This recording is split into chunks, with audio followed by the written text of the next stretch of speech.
একটাই কারণ, সেটা সোনাখারান্তি। এই জগতে যত কিছু আছে, যাবতীয় যত কিছু, সবকিছুর পিছনে একটা মাত্র জিনিস দায়ী, সেটা হচ্ছে সোনাখারান্তি।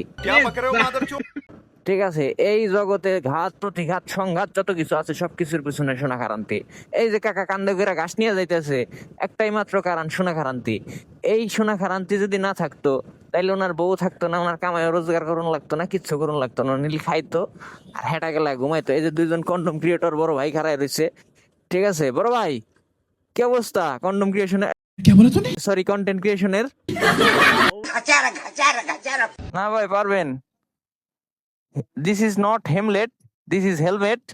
ঠিক আছে, আর এই যে মনে করেন আপনারা এই কন্টেন্ট ক্রিয়েশন করতেছেন, যদি আগাইতে না পারেন, মাধব ভাই লুঙ্গি পরা আছে, লুঙ্গি ধরে একটা টান মারেন, লুঙ্গি মুঙ্গি খুলে দেবো নে, তাইলে ভাইরাল। ও, যে কথায় আছিলাম ভাই, সেটা হচ্ছে সোনাখারান্তি, বুঝছেন? এখন এই যে মনে করেন চাচা এই যে এই বয়সে গাড়ি নিয়ে বেরিয়েছে, অনলি কারণ সোনাখারান্তি। এই যে মনে করেন আমরা যে গাড়ি গুড়ি হুন্ডা মুন্ডা নিয়ে বেরিয়েছি সকালবেলা কামের উদ্দেশ্যে, একটাই কারণ, সেটা সোনাখারান্তি।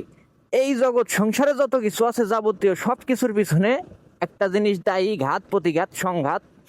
প্রথম বিশ্বযুদ্ধ, দ্বিতীয় বিশ্বযুদ্ধ, তৃতীয় বিশ্বযুদ্ধ, ঠিক আছে? তারপরে মনে করেন iPhone 17 pro max, iPhone 20 pro max, হ্যাঁ, Samsung S20, sorry Samsung S30 pro ultra নাকি বালসাল, যাই হোক, সবকিছুর পিছনে একটা জিনিস দায়ী, সেটা হইতেছে সোনাখারান্তি। মানুষের যদি সোনা না খারাইতো, তাইলে এইসব জিনিস মানুষ করতো না। আরে